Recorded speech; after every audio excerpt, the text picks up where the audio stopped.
Tech Mahindra అని చెప్పారు. So, మళ్ళా ఆ! ఇంకో కొన్ని దాంట్లో ఆపర్చునిటీ వచ్చింది. సరే. ఇప్పుడు ఈరోజు చేసింది. ఇంకొకటి పైప్‌లైన్‌లో ఉంది సార్ థర్డ్ వన్. పైప్‌లైన్‌లో ఉంది. ఓకే. హ్మ్.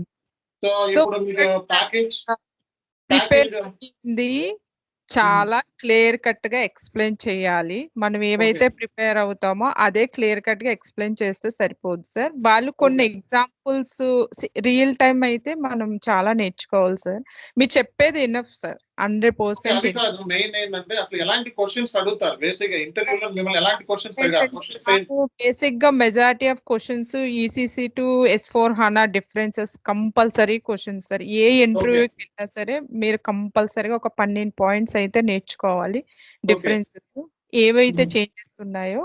ఓకే. అండ్ ఏపీపీలోని ఆహ్, బేసిక్‌గా ఫస్టు ఎల్1లో అదే టెక్నికల్ 1లో బేసిక్ కాన్ఫిగరేషన్స్ అడుగుతున్నారు.